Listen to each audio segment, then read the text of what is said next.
Peter Racy here, Foundation Expo 88 YouTube channel on the 4th of March 2021.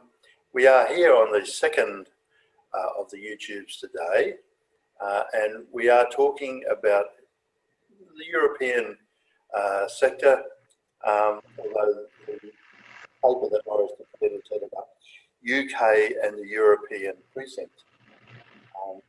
And it actually runs Lawrie's paper to 4 pages. And it's very well written, Lawrie. Congratulations. Thank you. So what I found amazing and what I remember specifically in relation to that precinct was the amazing sculptures that had been placed into the landscaping environment. And I know that you did a really great job on the plantings, but it is the sculptures in that particular precinct that I found quite amazing. I don't recall there being that many artbuster pieces.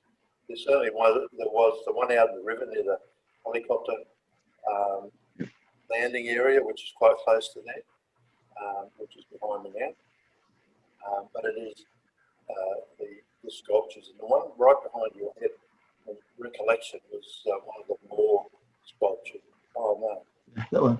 Oh, hey, believe it or not, that one is about to be rebirthed down at Hugo, home of the arts on the Gold Coast. Pretty sure that's the one.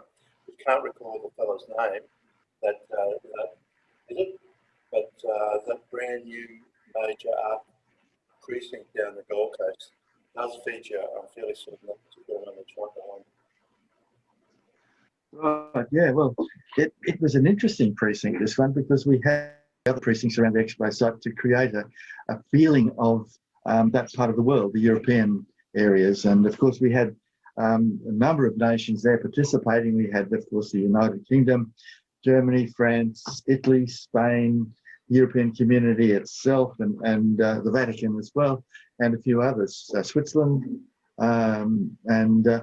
So instead of trying to create something there that was a traditional natural sort of landscape, the precinct there, as you can see behind me, was a very formal, very contemporary for its day type of setting.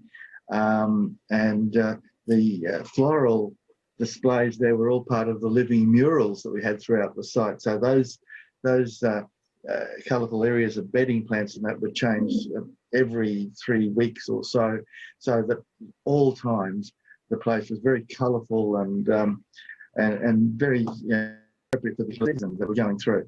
Except for one occasion. Sorry? Except for one occasion when Margaret Thatcher arrived. I'll talk about that one, yeah. And so in the British area, it was important because we had to do something very special there. British Week was on the first week of August, and on the 5th of August, the National Day, Maggie Thatcher was coming to town. So what we wanted to do was to create something there that was very appropriate for the UK, for Britain, and that poem by Wordsworth called Daffodils seemed to be the thing to do.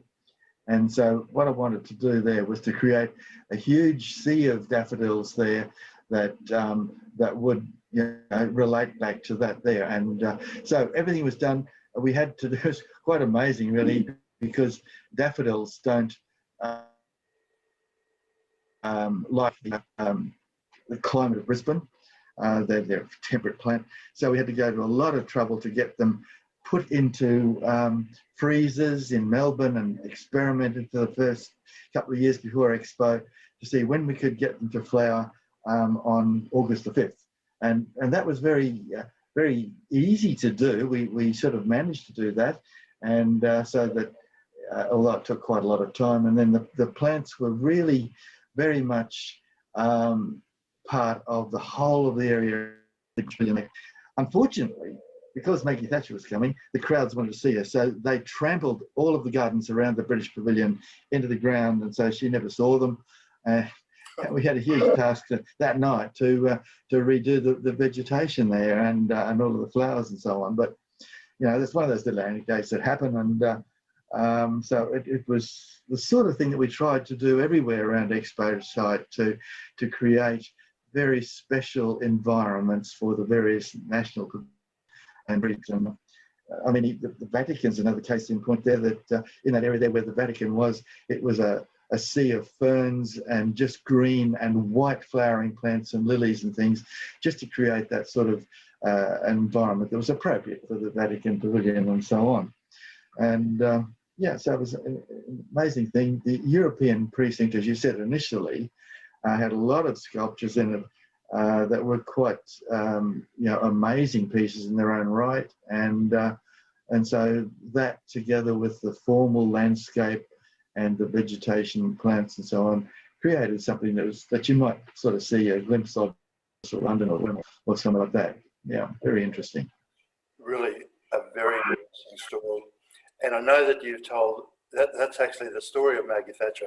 I know is one of your favourite ones. I've heard that several times, but I never get tired of it. It's a great story. Now, Lawrie, it's just cut off at that particular point. But before we actually get to the boardwalk, if just people just give me a little bit of indulgence, primarily because I very quickly wanted to talk about Man and Matter, Peter Cole work, because that work is seminal, I think, as we lead into the boardwalk precinct. It was A, large, B, colourful. You could see it from the freeway. At night time, it was spectacular.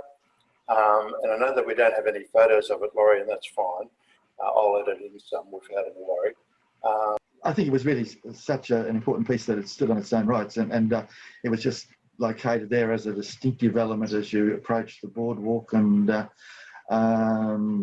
yeah, there was nothing that I recall that required something very, very special, because we didn't want to, I guess, compete with it, and just to use it as a device so that it attracted your attention, and you know, then you inspected it and then kept on going into the boardwalk.